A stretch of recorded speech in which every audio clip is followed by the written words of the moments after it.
তো সবাইকে প্রথমে স্বাগত জানাচ্ছি।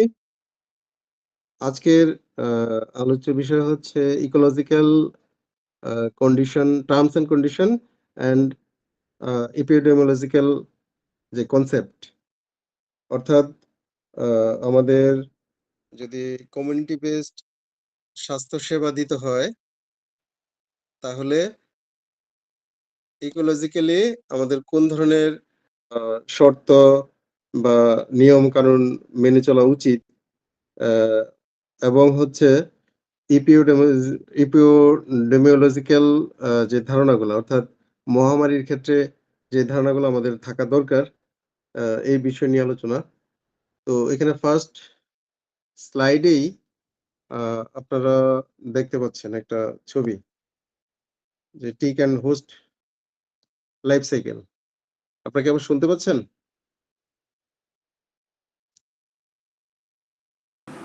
জি, শোনা যাচ্ছে। হ্যাঁ। এই ছবিটা থেকে কি বোঝা যাচ্ছে? একটু বলেন তো?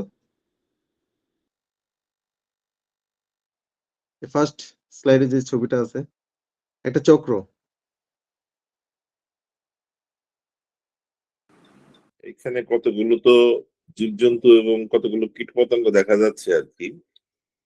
এটা হয়তো যে আপনি যে সাবজেক্ট গুলো বললেন, হয়তো এটার হু, হু। সাথে করে মানে কিভাবে এটা বিস্তৃতি লাভ করে এবং এগুলো সহায়ক হিসেবে কিভাবে কাজ করে, এগুলো হয়তো কিছু একটা বোঝাচ্ছে কিনা। আবার একটা লাইফ সাইকেল, এটা তো আমরা যে আপনার বায়োলজিতে পড়ছি, মানে কে হু, কাকে হু। খায়, কিভাবে আপনার এই জীবন চক্রটা চলে, ছোটবেলায় আমি স্কুল জীবনে পড়েছিলাম। ওরকমও হ্যাঁ, কোনো কিছু। আপনি এক্সাক্টলি কাছাকাছি গিয়েছেন। তো যেহেতু আসলে আমাদের ইকোলজিক্যাল টার্মস অ্যান্ড কন্ডিশন গুলা জানা দরকার। এজন্যই জানা দরকার, কারণ আসলে এই সাবজেক্টটা তো হচ্ছে community medicine and public health. তো বরাবরই কিন্তু আমি ১ম ক্লাস থেকেই বলে আসতেছিলাম যে, আমাদের যদি কমিউনিটি বেসড স্বাস্থ্যসেবা দিতে হয়, সেক্ষেত্রে কিন্তু আ কমিউনিটি সম্পর্কে একটা ব্যাপক বা বিস্তৃত ধারণা থাকা দরকার। যে একটা কমিউনিটিতে আ কারা বাস করে? কমিউনিটির আ প্রধান বসবাসকারী হচ্ছি আমরা মানুষ, তাই না? এছাড়াও কিন্তু আসলে কমিউনিটিতে তো আরো অনেক কিছু থাকে। এবং বলতে পারেন যে আমার অনেক কিছু থাকলে এটা জেনে লাভ কি? হ্যাঁ, দরকার আছে। কারণ আমি লাস্ট ক্লাসেই কিন্তু বলেছিলাম যে কিছু অ অ যেগুলা এপিডেমিক ডিজিজ আছে, আ এবং ওই ডিজিজ গুলোর বেশিরভাগই হয়তো হয়ে থাকে কি? একটু ছোঁয়াচে। ছোঁয়াচে মিনস হচ্ছে সংক্রামক আরকি। সংক্রামক টাইপের যে রোগগুলা। তো ওই রোগগুলা যে নট নেসেসারি যে মানুষ থেকে মানুষের মধ্যেই ছড়াবে এমন না কিন্তু।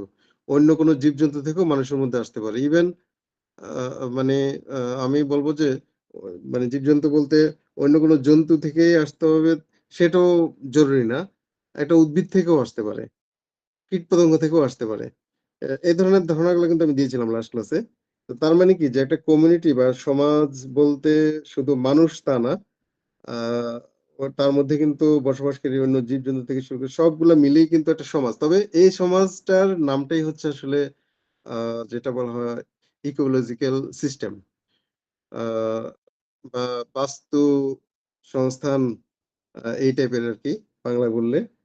তো ওই বাস্তু সংস্থানের মধ্যে এই ছবিটার মধ্যে আসলে যে জিনিসটা বোঝানো হচ্ছে যে এখানে দেখেন যে মানুষ আছে, কীটপতঙ্গ আছে বা অন্য জন্তু আছে। ইভেন ডিম, এগ এটাও আছে। এখন ডিম এটা ফুড। আ এখন এটার কি কাজ? হ্যাঁ, ডিমের মাধ্যমেও কোন ডিজিজ তো ছড়াতেই পারে। মানুষের মধ্যে আসতে পারে। যেহেতু আমরা ডিম খাই, ডিমের মাধ্যমেও কোন আ ব্যাকটেরিয়া, মানে ক্ষতিকর কোন ব্যাকটেরিয়া জনিত কোন রোগ আসতেই পারে। তো এটাই আসলে বোঝানো হচ্ছে যে একটা ইকোলজিক্যাল সিস্টেমটা কি ধরনের হয় বা ওটার মধ্যে আসলে ওইটার অংশ কারা? আ প্লাস এই ধারণাগুলো আমাদের থাকা জরুরি। কি জন্য জরুরি? যে আমরা যদি স্বাস্থ্যসেবা দিতে যাই, সেই ক্ষেত্রে আমরা যেমন ওই রোগ সম্পর্কে, মানে যে রোগের জন্য আমরা স্বাস্থ্যসেবা দিব রোগীকে, আ সেই রোগ সম্পর্কেও যেমন আমাদের একটা আ স্বচ্ছ বা পরিষ্কার ধারণা থাকা দরকার। আবার ঠিক সেই রোগের উৎস বা ওটার উৎপত্তিটা কোথা থেকে হয়েছে, বা কোথা থেকে এটা সংক্রমিত হয়েছে, সেই ধারণাটাও কিন্তু আমাদের থাকাটা জরুরি। কারণ যখনই আমাদের এই ধারণাগুলো থাকবে সরি, তখন অনেকাংশে আমাদের পক্ষে ওই রোগীকে স্বাস্থ্যসেবা দেওয়াটা সহজ হয়ে যাবে। আ কারণ হলো যে রোগের ধরনটা সম্পর্কে তখন আমরা হয়তো আ আরো আ ভালো ধারণা পেতে পারবো। তো এজন্যই আমাদের ইকোলজিক্যাল যে টার্মস অ্যান্ড কন্ডিশন গুলা জানা দরকার। তো আমি এখন সামনের দিকে যাচ্ছি। তো তার আগে আ এটা অবশ্য গত ক্লাসের একদম লাস্টের দিকে ছিল। বাট আমি সময় শেষ হয়ে গেছে বিধায় আমি ইয়ে করিনি। তো এটা একটু ধারণা দিই। এটাও মানে সংক্রামক একটা ডিজিজ এর উপর। ক্ল্যামিডিয়া সংক্রমণটা কি? ক্ল্যামিডিয়া ইনফেকশন বলা হয়। এটা হচ্ছে একটা অন্যান্য যৌনবাহিত রোগ যেমন আছে, বিভিন্ন যৌনবাহিত রোগ, আ মানে যৌন সংক্রামক ব্যাধি মতো এটাও একটা আ আ যৌনবাহিত সংক্রামক রোগ। এটা বিশেষ করে গনোরিয়ার সাথে একসঙ্গে দেখা যায়। গনোরিয়া আমরা জানি যৌনবাহিত রোগ।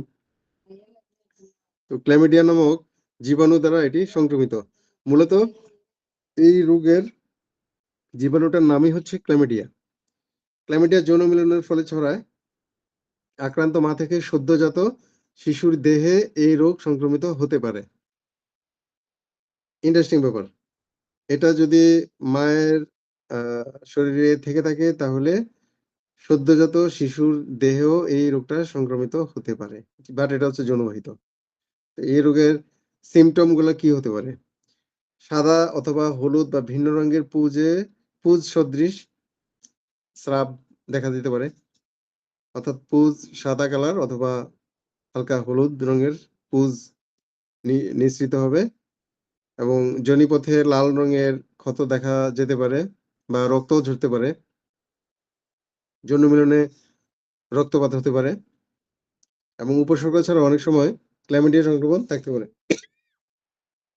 যে লক্ষণগুলোর কথা বললাম, কখনো, কখনো দেখা যায় যে এই লক্ষণগুলার একটাও থাকে না। আ এবং কিন্তু সেখানে হচ্ছে ক্ল্যামিডিয়ার জীবাণু দ্বারা সংক্রামিত রোগ অলরেডি সৃষ্টি হয়ে গেছে।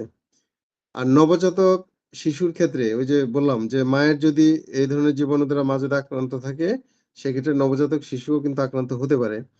তো নবজাতক শিশুর ক্ষেত্রে কি ধরনের হয়? নবজাতকের চোখে সংক্রমণটা দেখা দেয়। আমি এখানে চোখের একটা ছবি দিয়েছি। এই চোখে এ ধরনের একটু ফ্যাকাশে ধরনের হয়। নিউমোনিয়া হতে পারে এবং পরিষ্কার পরিচ্ছন্নতা অভাবে হতে পারে। স্বাস্থ্যজ্ঞান, স্বাস্থ্য সচেতনতা বিশেষ করে প্রজনন স্বাস্থ্য সম্বন্ধে ধারণা না থাকলে হতে পারে। মাসিকের আ সময় পরিষ্কার কাপড় ব্যবহার না করলে হতে পারে। যৌন মিলনের সতর্কতা অবলম্বন করতে হবে। মানে এগুলো হচ্ছে নবজাতক শিশু যেন এই ক্ল্যামি মানে ক্ল্যামিডিয়ায় আক্রান্ত না হয় সেজন্য এই বিষয়গুলা কনসিডার করা প্রয়োজন। এখন আসি ইকোলজি কি? এই যে একটু আগে বললাম ইকোলজিক্যাল সিস্টেম। ইকোলজি হচ্ছে বাস্তু সংস্থান। পৃথিবী নামক বসবাসকৃত গ্রহে জীবগোষ্ঠী মানে উদ্ভিদ, প্রাণী, অণুজীব সব। এগুলোর সাথে পরিবেশের পারস্পরিক সম্পর্ক সম্বলিত বিজ্ঞান। তার মানে পৃথিবীতে বসবাসকারী উদ্ভিদ, প্রাণী, অণুজীব সবগুলোর মধ্যে যে একটা রিলেশন আছে, এই রিলেশনের উপর ভিত্তি করে যে বিজ্ঞান সেটাই হচ্ছে ইকোলজি বা বাস্তু সংস্থান। ইকোলজির বিভিন্ন উপাদান আছে তার মধ্যে সালোক সংশ্লেষণ, ফুড চেইন ও ফুড ওয়েব, ইকোলজিক্যাল পিরামিড, উৎপাদনশীলতা ও এর নিয়ামক, ইকোলজিক্যাল ভারসাম্য, প্রজাতিসমূহের বিবর্তন, লোপ, পর্যায়ক্রমিক বিকাশ, বিন্যাস, বিভিন্নতা পরিবর্তন, পরিবেশিক নিয়ন্ত্রণ, দূষণ ব্যবস্থাপনা, ইকোলজিতে শক্তি সরবরাহ, জীব, ভূরাসায়নিক চক্র প্রভৃতির মাধ্যমে ইকোলজির ব্যাপকতা প্রকাশ পায়। এখানে অনেকগুলা টার্ম আমি বলছি। টার্মগুলা হয়তো শব্দগুলো শুনেই বোঝা যাচ্ছে যে ওখানে ফুড চেইন থাকতে হবে। অর্থাৎ ফুড চেইনের মাধ্যমে কি হবে? খাদ্য নির্ভরশীলতা। যেমন আমি মাঝখান দিয়েও হতে পারে এটা। যে আমরা খাদ্য হিসেবে মুরগি খাই, মুরগি পোকামাকড় খায়। আবার ওই পোকামাকড়ও হয়তো কোনো না কোনো খাদ্য খায়। তো কিছু কিছু পোকামাকড় আছে ঘাসও খায়। তো তাহলে এই যে একটা চেইন, এটা কিন্তু ফুড চেইন। তো এই ফুড চেইন থাকার কারণেই কিন্তু পৃথিবীতে এই জীববৈচিত্র্যের মধ্যে যে ব্যালেন্সিং, এই ব্যালেন্সিংটা রক্ষা পায়। কারণ যদি এমন হতো যে কোনো মানে মানুষ কখনোই মুরগি খেত না, তাহলে পৃথিবীতে দেখা যেত মুরগির সংখ্যা অনেক বেড়ে গেছে। কিন্তু মানুষ খায় বলেই মানে কিছু সংখ্যা কমে যায়, আবার মুরগি হচ্ছে, মানে এটা একটা ব্যালেন্স থাকে আরকি। আবার যদি এমন হতো যে মুরগি কোনো পোকামাকড় খাচ্ছে না, তাহলে পোকামাকড়ের সংখ্যা অনেক বেড়ে যেত। কিন্তু সেখানে খাওয়ার ফলে কিছু পোকামাকড় নষ্ট হচ্ছে, মানে একটা ব্যালেন্স থাকতেছে। তো এভাবে ফুড চেইনও কিন্তু বাস্তুর সংস্থানকে বা ইকোলজিক্যাল সিস্টেমকে যে একটা ভারসাম্য অবস্থা রাখার জন্য হেল্প করে। তো ইকোলজিক্যাল পিরামিড আছে, এটা সামনে পাবেন, ওখানে গেলে আমি বলবো। উৎপাদনশীলতা এবং নিয়ামক। নিয়ামক বলতে ফ্যাক্টর, অর্থাৎ বিভিন্ন উপাদান দেখা যায় ইকোলজিক্যাল যে ইকোলজির যে সদস্য, মানে যেমন মানুষ, জীব, প্রাণী, পোকামাকড় সব এ এদেরকে ভারসাম্যতা রক্ষার জন্য হেল্প করে। এখন ইকোলজিক্যাল ফ্যাক্টর বলতে আমাদের পরিবেশ এবং তার পারিপার্শ্বিক যে বিভিন্ন অবস্থা, তাপ, চাপ, আলো থেকে শুরু করে জলবায়ু, সব এগুলো সবকিছুই কিন্তু ওই নিয়ন্ত্রণে সাহায্য করে। এবং পর্যায়ক্রমিক বিকাশ, বিন্যাস, বিভিন্নতা, পরিবর্তন, এই সব কিছুই হচ্ছে ইকোলজির একটা সিস্টেমের মধ্যে আছে বিধায় হচ্ছে ইকোলজি একটা স্ট্যান্ডার্ড অবস্থা থাকে এবং আমাদের পৃথিবী, মোট কথা যে জীববৈচিত্র্য বা প্রতিটা জীবের অস্তিত্ব, তার যে সংখ্যা, সবকিছু রক্ষা পাচ্ছে কিন্তু তার সিস্টেমের কারণে। তো এখানে একটা নতুন টার্ম আছে, সিনেইকোলজি। সিনেইকোলজিতে স্থলজ প্রতিবেশ, সামুদ্রিক প্রতিবেশ এবং মানুষের দ্বারা পরিবেশ সংক্রান্ত যাবতীয় সমস্যার কারণ, পরিবর্তন ও সমাধান আলোচনা করা হয়। মানে ইকোলজিটা হচ্ছে মূল বিষয় এবং তার মধ্যেই হচ্ছে এটার কতগুলা ভাগ আছে আরকি। তো তার মধ্যে সিনেইকোলজি বলতে প্রতিবেশ, মানে সামুদ্রিক প্রতিবেশ, মানুষের দ্বারা পরিবেশ সংক্রান্ত যাবতীয় সমস্যার কারণ, পরিবর্তন এবং সমাধান, এগুলা নিয়ে আলোচনা করা হয় সিনেকোলজিতে। আর সিনেকোলজির এই শাখায় সামগ্রিকভাবে কমিউনিটিভুক্ত জীব নিয়ে আলোচনা করা হয়। অর্থাৎ যারা একটা সমাজের মধ্যে বসবাস করবে, তাদেরকে নিয়ে ফোকাস করা হচ্ছে সিনেকোলজি সাবজেক্টে। এটার ৪ টা ভাগ আছে। Population ecology, community ecology, ecosystem এবং বায়োম ইকোলজি। তো নামগুলো শুনেই কিন্তু বোঝা যাচ্ছে, শুধু পপুলেশন বা জনসংখ্যা নিয়ে আ আলোচনা করা হচ্ছে পপুলেশন ইকোলজিতে। আর কমিউনিটি ইকোলজিতে হচ্ছে টোটাল সমাজকে নিয়ে। অর্থাৎ ওখানে মানুষ, বসবাসকারী মানুষ বা অন্যান্য জীব, অ্যা এই সব জীবগুলাকে নিয়েই কিন্তু কমিউনিটি ইকোলজিতে আলোচনা করা হয়। আর ইকোসিস্টেম বলে এটা ব্যাপক। মানে পোকামাকড়, মানুষ, জন্তু, উদ্ভিদ, মানে যা আছে, ইভেন তাপ, চাপ, আলো, সব জলবায়ু, সবকিছুকেই কিন্তু ইকোসিস্টেম ইকোলজিতে আলোচনা করা হয়। বায়োম কি? বায়োম ইকোলজি, বায়োমটা জানলেই বায়োম ইকোলজিটা বুঝবেন যে কি নিয়ে আলোচনা করে। প্রজাতি ও বসবাসের প্রকৃতির নির্ভর করে পৃথিবীর বৃহৎ ইকোসিস্টেম বা প্রতিবেশকে বায়োম বলে। আচ্ছা, এটা আমি একটু সহজ করে বলি। মানে অ্যা ভাষাগুলা দিয়ে খুব সহজভাবে হয়তো বোঝা যাচ্ছে না। এটা হচ্ছে যেকোনো একটা অঞ্চলে বা যেকোনো একটা সোসাইটিতে অথবা যেকোনো একটা সমাজ ব্যবস্থায় যখন একই প্রজাতির কোনো জীব আ বসবাস করে, আ তখন সেটাকে বলা হয় বায়োম। যেমন আপনি ওই সাভানাতে যদি যান অথবা তুন্দ্রা মরুভূমি অঞ্চলে যান, ওখানে যারা বসবাস করে ওদের কালচার, তারপরে ডেইলি হ্যাবিটস বা মানে ওদের যে জীবনযাত্রা, লাইফস্টাইল, এগুলা একই ধরনের হয়ে থাকে। তার মানে ওইটা একটা বায়োম। মানে তাদের বায়োমের সাথে আবার আমাদের বায়োমের কিন্তু মিল থাকবে না। আমরা যেমন যারা ঢাকা সিটিতে বসবাস করি, আমাদের লাইফস্টাইল বা হ্যাবিট অলমোস্ট কাছাকাছি থাকে। মানে আমরা হচ্ছে ওই লাইফে অভ্যস্ত এবং আমাদের চলাফেরা থেকে শুরু করে সবকিছু মোটামুটি কাছাকাছিই থাকে।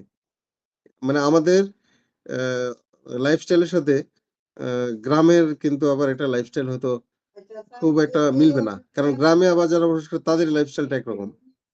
তো এখন আমরা যারা ঢাকা সিটিতে বসবাস করতেছি, মানে আমরা হচ্ছে একটা বায়োমের মধ্যে আছি। এটাই হচ্ছে আসলে বায়োম। যখন মানে একই লাইফস্টাইল বা একই প্রজাতির মানুষ একটা অঞ্চল বা এলাকা জুড়ে বসবাস করে তখন ওটাকে বলা হয় বায়োম। তো কাজে বায়োম ইকোলজি মানে কি? বায়োম ইকোলজি মানে হচ্ছে এরকম নির্দিষ্ট কোনো বায়োমকে নিয়ে যে ইকোলজি সিস্টেম বা যে ইকোলজি বিদ্যা আলোচনা করে তাকে বলা হয় বায়োম ইকোলজি। আচ্ছা, এখন আসি আমরা যে কমিউনিটি নিয়ে বারবার বলতেছি, কমিউনিটি কি? একটা নির্দিষ্ট অঞ্চলে বসবাসকারী সমস্ত জীবিত প্রজাতির পপুলেশনের মধ্যে যে পারস্পরিক আন্তঃক্রিয়া পরিলক্ষিত হয় তাকে সামগ্রিকভাবে কমিউনিটি বলে। তার মানে শুধু একটা নির্দিষ্ট অঞ্চল বা একটা নির্দিষ্ট সোসাইটি বা একটা নির্দিষ্ট এলাকার মধ্যে আহ, মানে যারা বসবাস করে তারা শুধু বসবাস করলেই এটা কমিউনিটি হবে না, তাদের মধ্যে কিন্তু একটা পারস্পরিক আন্ত সম্পর্ক থাকতে হবে।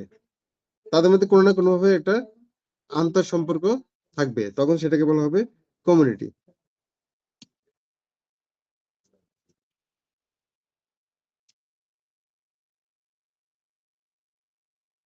ইপিডেমিওলজি বা রোগ বিস্তার মানে যেটা আমরা সংক্রমণ বলে থাকি।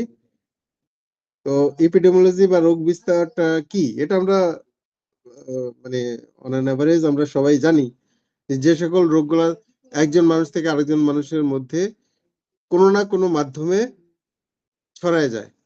সেটা স্পর্শতার মাধ্যমে হতে পারে, খাবারের মাধ্যমে হতে পারে, পানির মাধ্যমে হতে পারে, ইভেন কাপড় চোপড়ের মাধ্যমে হতে পারে। মনে করেন এমন সব কিছু স্কিন ডিজিজ আছে যে অনেক সময় হয় যে আপন ভাইরা খুব যখন ওদের মধ্যে রিলেশনটা খুব ক্লোজ হয়, এক ভাইয়ের টি-শার্ট আরেক ভাই পরে। কিন্তু দেখা গেল এক ভাইয়ের এমন কোন স্কিন ডিজিজ আছে যে ওই স্কিন ডিজিজটা কিন্তু টি-শার্ট যে পরলো আরেক ভাই ওই তার মধ্যে কিন্তু এটা চলে যেতে পারে। তাহলে এটা একটা এক্সাম্পল বললাম। তো এই ধরনের আরকি। এই ধরনের মানে যে সমস্ত রোগগুলা সাধারণত সংক্রামক, এগুলা কোনো না কোনো মাধ্যম দিয়ে যখন আ জীবের মধ্যে, মোট কথা আমি মানুষ বলব না, জীবের মধ্যে যখন ছড়ায় পড়ে এটাই হচ্ছে রোগ বিস্তার বা এপিডেমিওলজি। এখন জীব বলতে কোনো পশু-পাখি থেকেও কিন্তু মানুষের মধ্যে আসতে পারে। পশু-পাখি থেকে পশু-পাখির মধ্যে যেতে পারে। আবার মানুষ থেকে মানুষের মধ্যেও যেতে পারে। এখন এপিডেমিওলজির সাধারণ লক্ষ্য কি আসলে? এখানে ইপিডেমিওলজির সাধারণ লক্ষ্য বলতে যে আমরা যখন কোনো একটা আ এলাকা অথবা কোনো একটা সোসাইটি কোনো রোগ দ্বারা সংক্রমিত হবে, তখন আমাদের ম্যানেজমেন্টটা কি হবে? ডক্টর হিসেবে আমরা কিভাবে ওই সংক্রমণকে থামাবো অথবা কিভাবে আ বেশি সংখ্যক মানুষ যাতে সংক্রমিত না হয় সেই ব্যবস্থা করব বা সেখানে নিয়ন্ত্রণ ব্যবস্থাটা কি হবে? আ সেই বিষয়টা সম্পর্কে আমাদের ধারণা থাকতে হবে। এখানে ফিল্ড এপিডেমিওলজির একটি প্রাথমিক লক্ষ্য হচ্ছে যত তাড়াতাড়ি সম্ভব মানে এ ধরনের সংক্রামক ব্যাধিতে আক্রান্ত মানুষগুলাকে সুস্থ করে তোলা এবং মৃত্যুর হার কমিয়ে আনা। কিছু, কিছু সংক্রামক ব্যাধি থাকে যে ওটার আ দ্বারা আক্রান্ত হলে অনেক সময় মানুষ মারাও যায়। তো সেই মৃত্যুর হারটা কমিয়ে আনা এবং সংক্রমণের হারটাকে কমিয়ে আনা। এটা হচ্ছে মূল লক্ষ্য। তো এই ক্ষেত্রে আমাদের স্ট্র্যাটেজিটা কেমন হবে? মানে আমরা কিভাবে ওই কাজটা করতে পারি? তো এটার ৩ টা কনসেপ্ট আছে। একটা হচ্ছে বা মডেল বলা হয় এপিডেমিওলজিক ট্রায়াড, একটা হচ্ছে হোস্ট, একটা হচ্ছে এজেন্ট, আরেকটা হচ্ছে পরিবেশের কারণ। এই ৩ টা হচ্ছে মেইন ধরা হয়। মানে এপিডেমিওলজিক্যাল আ যে সমস্ত ডিজিজ, ওই সমস্ত ডিজিজকে নিয়ন্ত্রণ করতে গেলে আ এবং বেশি সংখ্যক মানুষকে যদি ওই রোগের আক্রমণ থেকে রক্ষা করতে হয় বা মৃত্যুর হাত থেকে রক্ষা করতে হয়, তাহলে এই ৩ টাকে মেইন ধরা হয়। একটা হচ্ছে হোস্ট, একটা হচ্ছে এজেন্ট, আরেকটা হচ্ছে পরিবেশের কারণ। এখন একটা, একটা করে আমি বলব যে মানে এই ৩ টাকে নিয়ে হচ্ছে মডেল। তো এখন হোস্ট কি?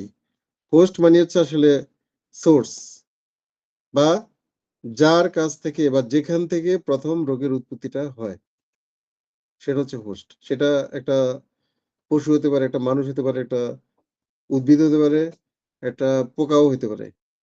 সেটা হচ্ছে হোস্ট।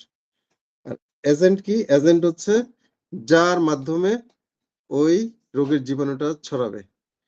সেটাও একটা মানুষ হতে পারে, একটা পশু হতে পারে, একটা মানে ছোট কীটপতঙ্গ হতে পারে, পানি হতে পারে, খাদ্য হতে পারে, কাপড়-চোপড় হতে পারে।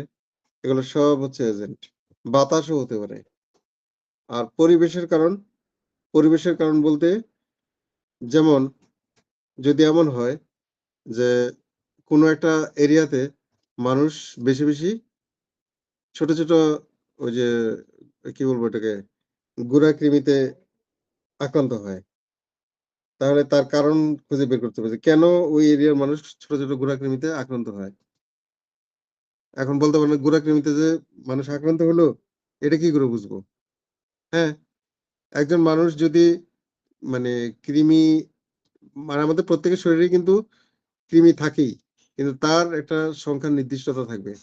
যদি ওটা অতিরিক্ত হয়ে যায়, তখন কিন্তু কিছু প্রবলেম দেখা দিবে আমাদের শরীরে।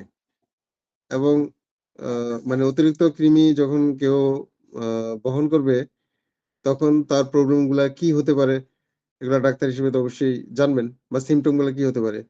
তো যদি দেখেন যে কোন একটা এরিয়ার বেশিরভাগ মানুষ ওরকম কৃমিতে আক্রান্ত হয়, আ তাহলে আপনি কিভাবে এটাকে নিয়ন্ত্রণ করবেন? তাহলে তার কারণ হিসেবে ওই যে বললাম যে পরিবেশগত কারণ। পরিবেশগত কারণ মানে কি?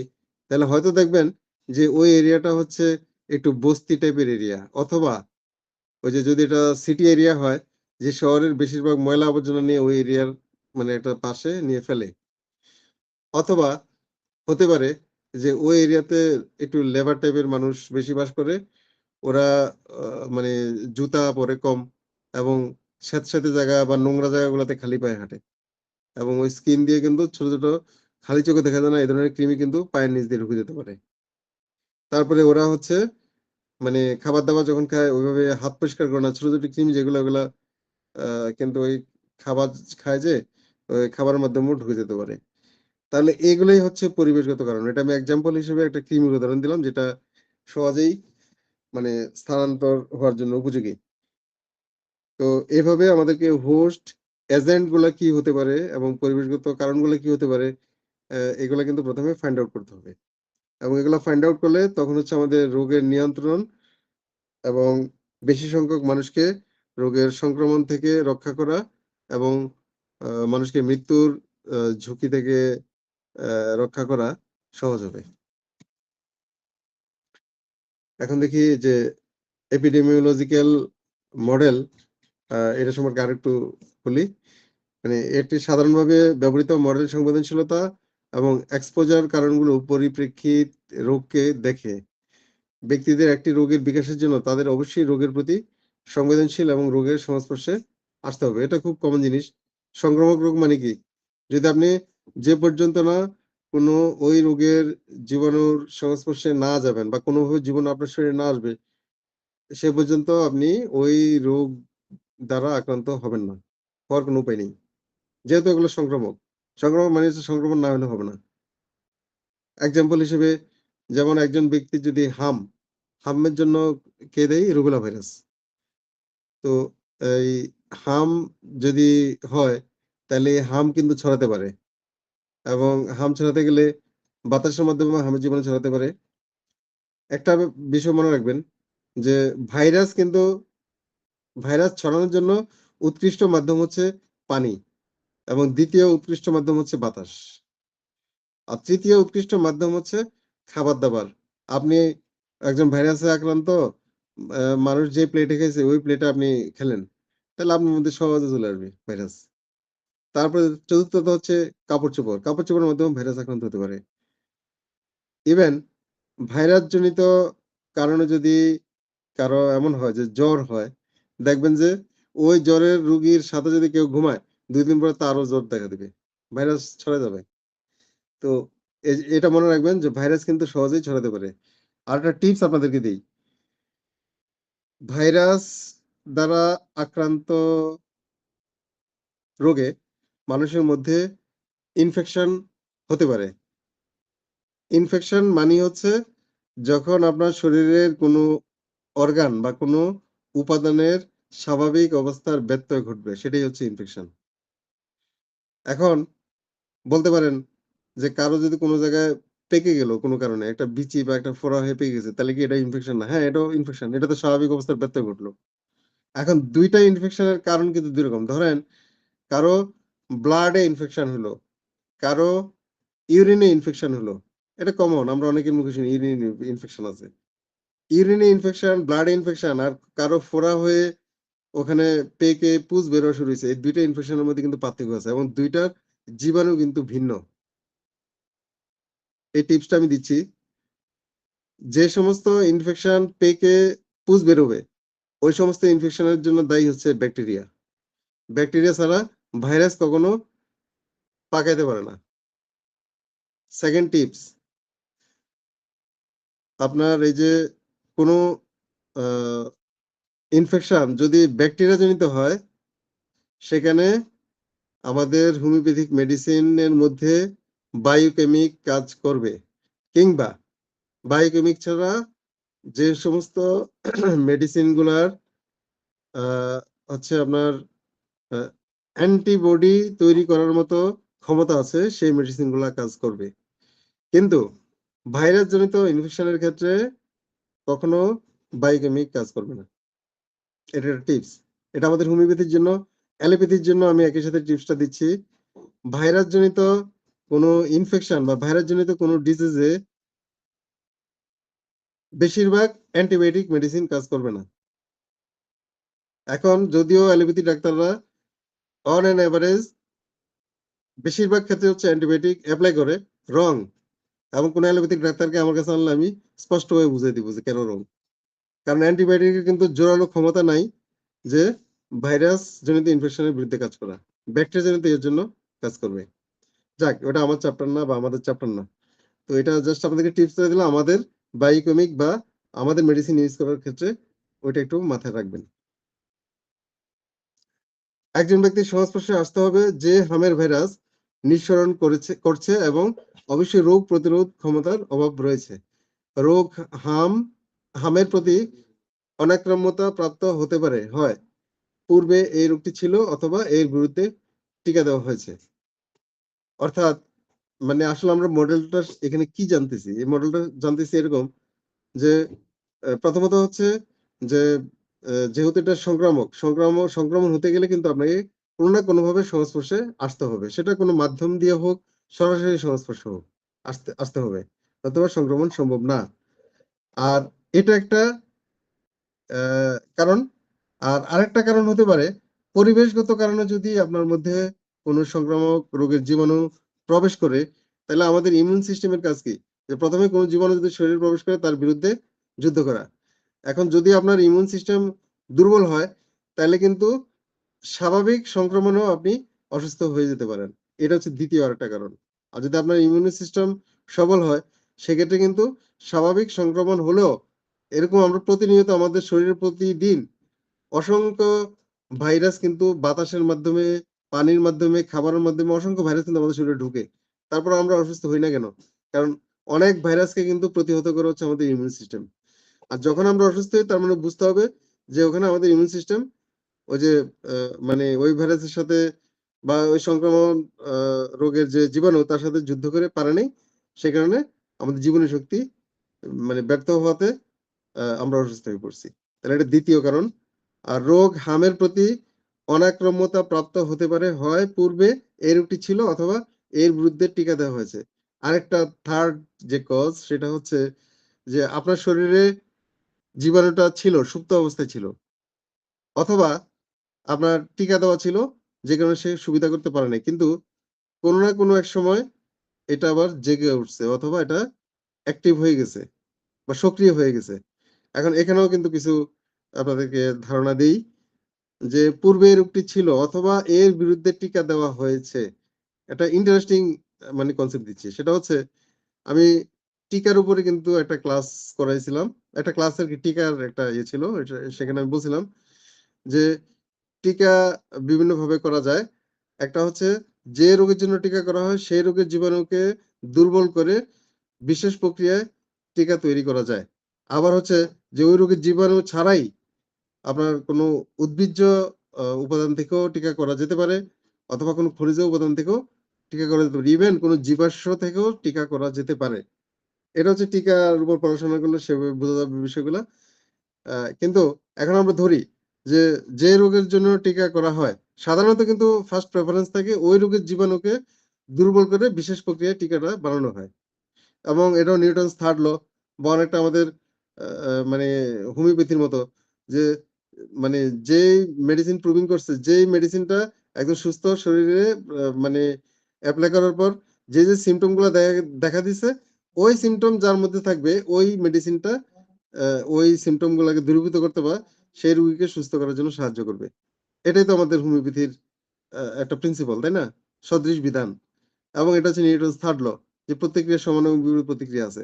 এবং ওই কনসেপ্টের উপর বেস করে কিন্তু টিকার একটা সাইড যে রোগের জীবাণুর জন্য টিকা করা হবে সেই রোগের জীবাণুকে দুর্বল করেই বিশেষ প্রক্রিয়া টিকা বানানো হচ্ছে। তার মানে কি ওই দুর্বল জীবাণুগুলা যখন কারো শরীরে থাকে তখন ওই জীবাণু যখন আক্রমণ করে তখন ওই জীবাণুগুলাই কিন্তু ওই জীবাণুর বিরুদ্ধে আবার কাজ করে। মানে টিকা কাজ করা হচ্ছে ওইভাবে। এটা কিন্তু টিকার একটা কনসেপ্ট।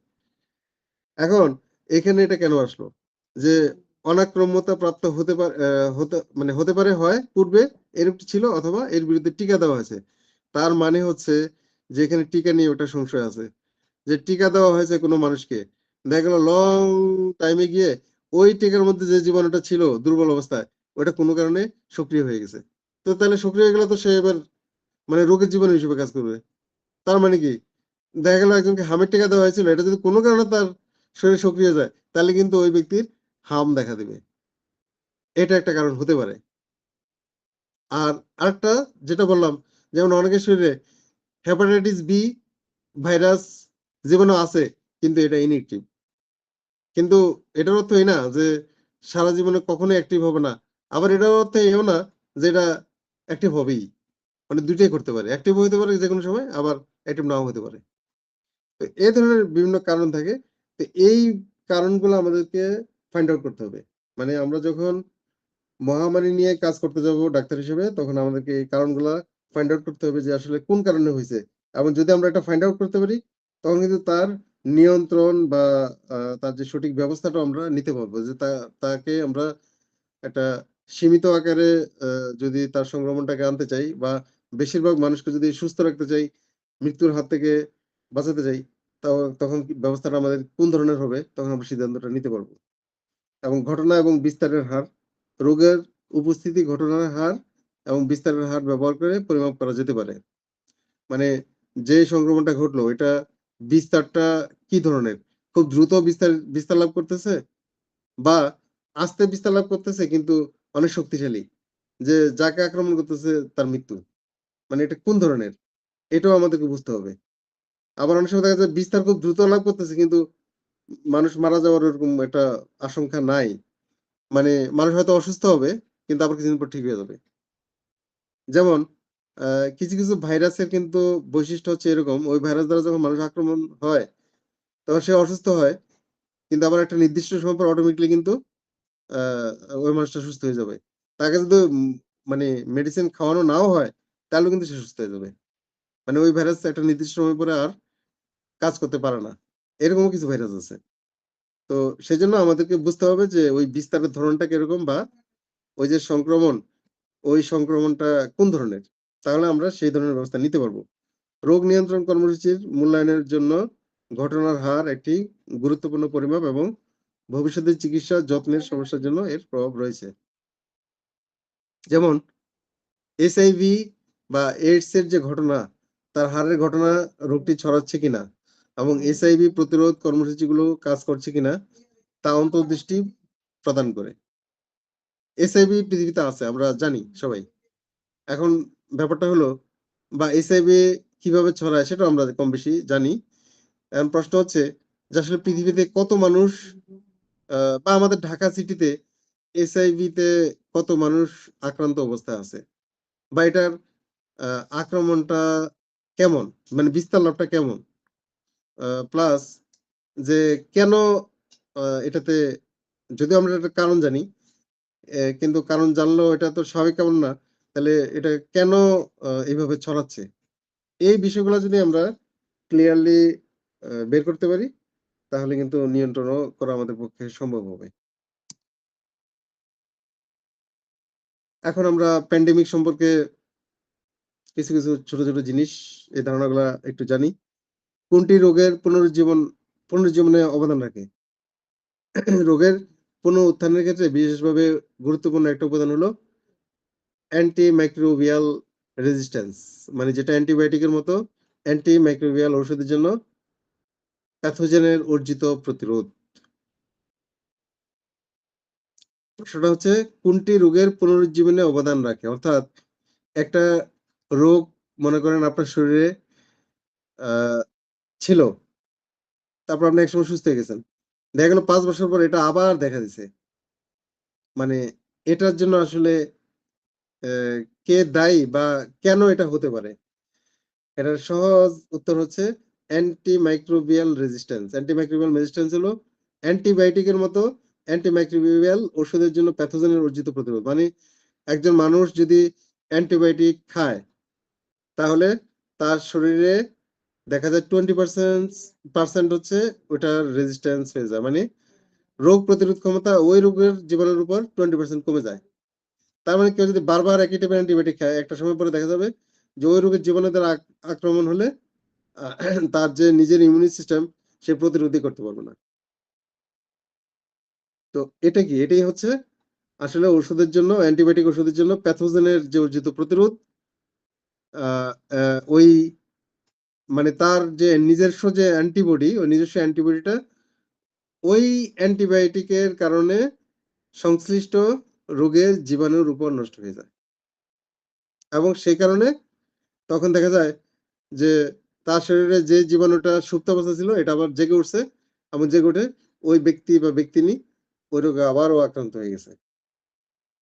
এটাই হচ্ছে কোন রোগের পুনরুজ্জীবনের একটা কারণ। মহামারী সৃষ্টির কারণ কি? কেন মহামারী হয়? রোগের প্রাদুর্ভাব সাধারণত একটি সংক্রমণের কারণে হয় যা ব্যক্তি থেকে ব্যক্তির মধ্যে বা ব্যক্তি সংস্পর্শে আসার কারণে এক ব্যক্তির সংস্পর্শে আরেক ব্যক্তি আসার কারণে, পশু থেকে ব্যক্তির সংস্পর্শে মানে ওই যে আদর করে অনেকে আছে না বিড়াল পোষে, বিড়াল কোলে নিয়ে হাঁটে, চুমু খায়।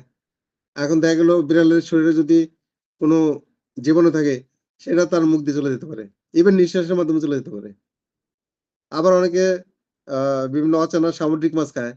দেখা গেল ওই মাছের মধ্যে এমন জীবাণু আছে যেটা আমাদের রান্নার যে টেম্পারেচার ওই টেম্পারেচার নষ্ট হয়নি বা শরীরে ঢুকে গেল। এই যে যেটা আমরা করোনার ক্ষেত্রে শুনলাম যে চীনে সামুদ্রিক মাছ থেকে নাকি করোনা ১ম মানুষের শরীরে গেছে। তো এটা পশু-পাখি থেকে যেভাবে মানুষের শরীরে যেতে পারে, পশু-পাখি থেকে পশু-পাখির শরীরে, মানুষ থেকে মানুষের শরীরে ছড়ায়। তো যেগুলা কমনলি দেখা গেছে যে বাহক যে মাধ্যম মানে বাহক মাধ্যম বলতে আমি বলতে চাচ্ছি যেমন মানুষ যদি এমন হয় জীবাণুটা যে এটার কোনো বাহক মাধ্যমের কোনো ইয়ে নাই, ভেরিয়েশন নাই। যে পশু-পাখি থেকে মানুষের মধ্যে যেতে পারে, মানুষ থেকে মানুষের মধ্যে যেতে পারে। তাহলে এটা তো কমনলি আসলে একটা সোসাইটিকে আক্রমণ করা খুব সহজ। কিন্তু যদি এটা এমন হয় যে পশু-পাখি থেকে শুধু পশু-পাখির শরীরে গেলেই এটা মানে আক্রান্ত হবে। মানুষের শরীরে গেলে কিছু হবে না। তাহলে তো আর সমস্যা নেই। এমন কোন জীবাণু যদি হয় যে পশু-পাখি আক্রান্ত হবে সেখানে মানুষের কোনো ক্ষতি হবে না। আবার যেটা মানুষ থেকে মানুষে গেলে সমস্যা হবে, তখন সেখানে দেখা যাবে যে মানুষ আক্রান্ত হচ্ছে, পশু-পাখি আক্রান্ত হচ্ছে না। তাহলে মহামারী কিভাবে হয়? মহামারী হয় সাধারণত যেগুলা কমনলি হয়। যে জীবাণুগুলা পশু-পাখি থেকে মানুষ বা পশু-পাখি থেকে পশু-পাখি বা মানুষ থেকে মানুষ কোন ভেদাভেদ থাকে না। তখন দেখা যাবে কি মহামারী আকারে এটা ছড়ায় পড়ছে এবং দ্রুত এটা ছড়াবে। আ এখন আ বিভিন্ন গবেষণায় দেখা গেছে যে বেশ কিছু আ সংক্রামক রোগের কারণ হচ্ছে বিভিন্ন রাসায়নিক পদার্থ বা তেজস্ক্রিয় পদার্থের বিস্ফোরণের পরবর্তীতে বিভিন্ন এই যে এপিডেমিক বা প্যান্ডেমিক বা মহামারী দেখা দিছে। কারণ হচ্ছে ওই যে বিভিন্ন তেজস্ক্রিয় পদার্থ বা রাসায়নিক পদার্থের যখন অ্যাপ্লিকেশন হয় তখন সেখান থেকে তেজস্ক্রিয়তা ছড়ায় পড়ে বাতাসে এবং তার মাধ্যমে দেখা গেছে যে কোনো জীব যখন ১ম আক্রান্ত হয় এবং ওই জীব আক্রান্ত হলে জীব দেহ হচ্ছে যে কোনো জীবাণুর জন্য, মানে ভাইরাস, ব্যাকটেরিয়া, এদের পোষক দেহ। ওখানে ওরা খুব দ্রুত মানে তাদের বংশ বিস্তার করতে পারে। ওখানে বংশ বিস্তার করলো প্রথম, তারপরেই হচ্ছে এবার ওই জীব থেকে অন্য জীবের মধ্যে ছড়াই গেল। এবং দেখা যায়, আপনারা খেয়াল করলে দেখবেন, কোনো সময় ক্যান্সারের প্রবণতা খুব বেশি থাকে। আবার কোনো সময় দেখা গেছে বসন্তের প্রবণতা বেশি থাকে। কোনো সময় দেখবেন যে টিউমারের প্রবণতা বেশি থাকে। এখন এগুলো যদি গবেষণা করে কারণ খুঁজে বের করেন, দেখবেন যে কোনো না কোনোভাবে কোথাও রাসায়নিক পদার্থের মানে কি বলবো যে রাসায়নিক পদার্থের বিস্তার লাভ করছে, এবং বিস্তার লাভের ফলে প্রথমত হয়তো কোনো মানুষ হতে পারে, কোনো জীব হতে পারে, কমনলি ওগুলো জীব আক্রান্ত হয়েছে, এবং তার থেকেই হচ্ছে ওই জীবাণুটা আস্তে আস্তে মানে বিস্তার লাভ করলো। তো এগুলোই হচ্ছে আসলে মহামারী সৃষ্টির কারণ। আর রোগের জন্য সাধারণ প্রবণতা মানে কারণ কি? এগুলা নির্ভর করে বয়স, লিঙ্গ, শিক্ষার স্তর, জেনেটিক গঠন, মানে আচরণগত ঝুঁকির আ আ যে কারণ, যেমন তামাক ব্যবহার। মানে অনেকে আছে, যেমন আপনারা দেখবেন আ নর্থ বেঙ্গল মানে উত্তরবঙ্গের দিকের মানুষ একটু তামাক প্রবণতা আছে। মানে একটু সিগারেট, বিড়ি, ওই যে সাদা পাতা, এগুলা একটু বেশি খায়। এখন এটার আরেকটা কারণ আছে যে উত্তরবঙ্গে কিন্তু তামাকের চাষ হয় বেশি। এটা একটা কারণ। হ্যাঁ, এখন হয়তো আবার দেখবেন যে কিছুটা কমেও আসছে। মানুষ শিক্ষিত হচ্ছে বেশি। যখন বুঝতে পারে যে না, এটা স্বাস্থ্যের জন্য হিতকর না, তখন খাচ্ছে না। তো এগুলা কিছু ব্যাপার থাকে। অস্বাস্থ্যকর খাদ্য, যে আমরা স্ট্রিট ফুড খাই। যে রাস্তায় বানাইতেছে, টেস্ট খাচ্ছি। আ কিন্তু দেখা গেল ওই খাবারের মাধ্যমেও অনেক জীবাণু ছড়া যেতে পারে। শারীরিক নিষ্ক্রিয়তা, অনেকের ওই যে প্রিভেন্টিভ পাওয়ার কম থাকে। এবং দেখা গেছে অল্প পরিমাণে মানে যদি জলবায়ুর পরিবর্তন হয়, তাতেও সে অসুস্থ হয়ে পড়ে। মধ্যবর্তী ঝুঁকির কারণ। তারপর হচ্ছে কিছু গ্রুপ আছে, যেমন যারা হাই ব্লাড প্রেশারের পেশেন্ট, যারা কোলেস্টেরলের পেশেন্ট, যারা ডায়াবেটিসের পেশেন্ট, আ যাদের নাকি বডির ওয়েট বেশি, এরা কিন্তু সামান্য কারণেই অসুস্থ হয়ে পড়তে পারে। তার কারণ হচ্ছে তাদের ওভারঅল যাদের কথা বললাম, তাদের কিন্তু রোগ প্রতিরোধ ক্ষমতা কম। তো এগুলো হচ্ছে সাধারণ রোগের প্রবণতার কারণ। তো এখানে একটা ভারসাম্য ইকোসিস্টেমের শর্ত কি হতে পারে? ২ টা। একটা হচ্ছে রেজিস্ট্যান্স, আরেকটা হচ্ছে রেজিল্যান্স। রেজিস্ট্যান্স মানে হচ্ছে আ প্রতিরোধ, আর রেজিল্যান্স হচ্ছে আ উদ্দীপনা। Resistance, the ability of the ecosystem to continue to function without change when stressed by disturbance. মানে হচ্ছে রেজিস্ট্যান্স মানে কি? যে একটা জীবদেহের ক্ষমতা, আ যে নাকি আপনার যেকোনো ডিস্টারবেন্স অথবা চাপ বলতে আপনার জীবাণুর চাপ। চাপের বিরুদ্ধে কাজ করার ক্ষমতা আ সংরক্ষণ করে এবং সেটা কন্টিনিউ করতে পারে। সেটা হচ্ছে রেজিস্ট্যান্স। আর রেজিলেন্স যেটা উদ্দীপনা, এটা যদি আমরা একটু বোঝার আ জন্য বলি, তাহলে যে সেটাকে বলবো হচ্ছে অ্যালার্জি। যাদের শরীরে সংবেদনশীলতা যত বেশি, সে তত বেশি অসুস্থ হবে। অর্থাৎ যাদের শরীরে অ্যালার্জিক টেনডেন্সি বেশি, দেখবেন যে কিছু একটা হইলেই সে অসুস্থ হয়ে পড়বে। মানে কোনো খাবার খেলে অসুস্থ হয়ে পড়বে, ওই একটু ঠান্ডা লাগলে অসুস্থ হয়ে পড়বে, একটু গরম লাগলে অসুস্থ হয়ে পড়বে। তার কারণ হচ্ছে তার সংবেদনশীলতা বেশি। মানে কোনো জিনিস সহ্য হয় না। তাহলে এই ২ টাই হচ্ছে ইকোসিস্টেমের ভারসাম্যতার শর্ত। মানে যদি মানুষের রেজিলিয়েন্স ভালো থাকে, তাইলে অসুস্থ কম হবে, বা একটা ইকোসিস্টেমের মধ্যে যে জীবরা আছে, এদের যদি রেজিলিয়েন্স ভালো হয়, তাহলে এরা সংক্রমিত কম হবে। তাদের রেজিস্ট্যান্স যদি ভালো হয়, এরা সংক্রমিত কম হবে। এই হচ্ছে আজকের ক্লাসের যে ২ টা টপিক আমি আলোচনা করলাম। আ একটা হচ্ছে আ ইকোলজিক্যাল সিস্টেমের যে টার্মস অ্যান্ড কন্ডিশন গুলা কি হওয়া উচিত, এবং আ আরেকটা ছিল এপিডেমিওলজিক্যাল কনসেপ্ট, এবং ২ টোই গুরুত্বপূর্ণ। আপনি ডক্টর, এবং যদি আপনি আ সেই ধরনের ডক্টর হন যে কমিউনিটি মেডিসিন নিয়ে কাজ করেন অথবা পাবলিক হেলথ নিয়ে কাজ করেন, তখন কিন্তু আপনাকে অনেক বড় পরিসরে একটা বিশাল জনগোষ্ঠীর জন্য কাজ করতে হবে। আর তখন আপনার সিদ্ধান্ত অনেক গুরুত্বপূর্ণ। আ সেটা স্বাস্থ্যসেবা দেওয়ার জন্য আপনি যে সিদ্ধান্তগুলা নিবেন, আ আ মানে জনস্বাস্থ্যকে রক্ষা করার জন্য, একটা সোসাইটিকে বিভিন্ন মানে সংক্রমণের হাত থেকে রক্ষা করার জন্য, একটা দেশকে সংক্রমণের হাত থেকে রক্ষা করার জন্য আপনার সিদ্ধান্ত অত্যন্ত গুরুত্বপূর্ণ। আর সেক্ষেত্রে আপনি যদি এই বিষয়গুলা মানে সঠিকভাবে না জানেন, তখন কিন্তু আপনি সঠিক সিদ্ধান্তও নিতে পারবেন না এবং আপনার সঠিক সিদ্ধান্তের অভাবে দেখা যাবে আপনি একজন মানে স্বাস্থ্যসেবক হয়েও আ আপনি মানে একটা বিশাল জনগোষ্ঠীকে সংক্রমণের হাত থেকে বাঁচাইতে পারতেছেন না।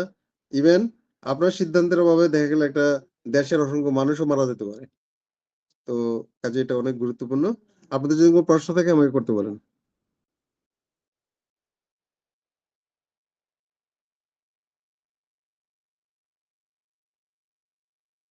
কোন প্রশ্ন আছে?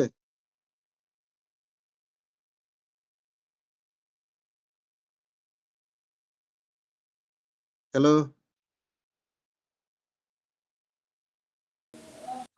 ঠিক আছে, বিষয়টা তো একটু মানে আমাদের যে হোমিওপ্যাথির সাথে আসলে আর মানে রিলেটেড মানে করতে পারতেছি না আরকি। হ্যাঁ? তো মানে ১ম হোমিওপ্যাথির সাথে?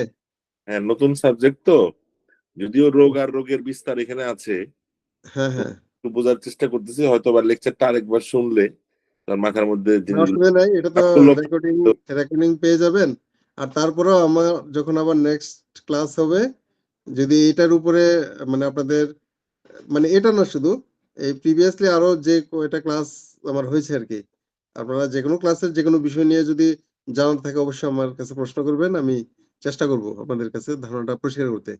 হ্যাঁ, আরেকটা যেটা বলছেন যে মানে একটু বিষয়টা একটু অন্যরকম আরকি। মানে আমাদের হোমিওপ্যাথির সাথে। আসলে না, বিষয়টা এরকম না।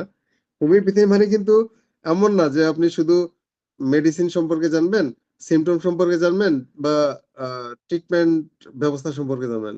এমন না কিন্তু। এটাও তো একটা পূর্ণাঙ্গ মেডিকেল সায়েন্স, তাই না? আমি সায়েন্সই বলি।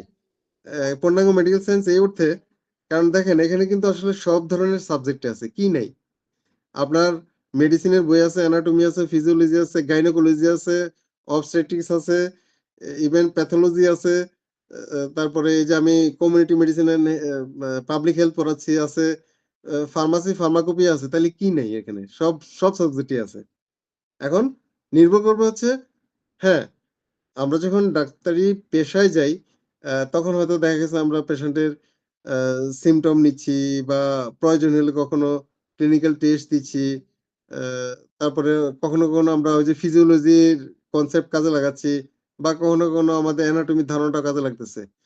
কিন্তু আসলে প্রত্যেকটা সাবজেক্টই জরুরি। আপনি যদি মনে করেন একজন মহিলা পেশেন্টকে ট্রিটমেন্ট দিতে চান, তাইলে তো আপনার গাইনোকোলজির ধারণাগুলো কিন্তু দরকার। তো এটা ডিপেন্ড করবে হচ্ছে আপনার উপর যে আপনি প্রফেশনাল লাইফ এ গিয়ে যদি আপনি আ আপনার যে স্বাস্থ্যসেবাটা যদি আপনি ব্যাপক আকারে দিতে যান, সেক্ষেত্রে তখন আপনার এরকম কোনো না কোনো সাবজেক্ট কিন্তু কাজে লেগেই যাবে। মানে এই সাবজেক্ট গুলো তো সিলেবাসে এইজন্যই রাখা হয়েছে। কারণ একজন ডাক্তারি পাস করে উনি যে উনি কি শুধু মানে নিজের চেম্বারে প্র্যাকটিস করবেন? নাকি কোনো বড় হসপিটাল বা ক্লিনিকে প্র্যাকটিস করবেন? বা কিংবা হইতেই পারে যে উনি স্বাস্থ্য অধিদপ্তরের মতো কোনো জায়গায় একটা উপরস্থ পদে আছে। বা যখন দেখা গেল একটা দেশে মহামারী দেখা দিল, তখন হয় না যে সরকার ওই মহামারী নিয়ন্ত্রণের জন্য টিম গঠন করে এবং ওই টিমের মধ্যে বিভিন্ন স্বাস্থ্য বিষয়ক যাদের ভালো অভিজ্ঞতা থাকে তাদেরকে নেয়। তো তাহলে সেখানে হয়তো দেখা গেল যে আপনাকেও রাখলো। তখন কিন্তু আপনারও সিদ্ধান্ত নেওয়ার কিছু বা আপনার মতামতেরও কিন্তু গুরুত্ব আছে। তো সেজন্য প্রত্যেকটা বিষয় আসলে গুরুত্বপূর্ণ। আ হ্যাঁ, একটু তো ব্যতিক্রমী। এখানে সরাসরি কোনো মেডিসিনের কথা নাই। মেডিসিনের কথা ওই যে ম্যাটেরিয়া মেডিকেল সাবজেক্টে আছে। বা এখানে আ সিম্পটম এর এরকম সরাসরি কোনো ইয়ে নেই। এটা তো নামটাই হচ্ছে community medicine and public health. কাজেই এখানে থাকবেই কিন্তু এ ধরনের কথাবার্তা। বাট আমি তারপরেও কিন্তু বিভিন্ন জায়গায় আ দেখেন আপনি খেয়াল করবেন আপনারা যে আমি বিভিন্ন জায়গায় কিন্তু তারপরেও মেডিসিন সম্পর্কে বলে ফেলি বা বিভিন্ন সিম্পটম সম্পর্কে বলে ফেলি। আ তো তারপরেও আপনাদের হচ্ছে আ এটা তো রেকর্ডিং ইয়াতে থাকবে। আপনারা ওটা আবারও দেখবেন। প্লাস পরবর্তী ক্লাসে যদি কোন কোয়েশ্চেন থাকে বা আরো কিছু জানার থাকে অবশ্যই আমাকে প্রশ্ন করবেন। আমি উন্মুক্ত আছি। তো ধন্যবাদ সবাইকে। ভালো থাকবেন।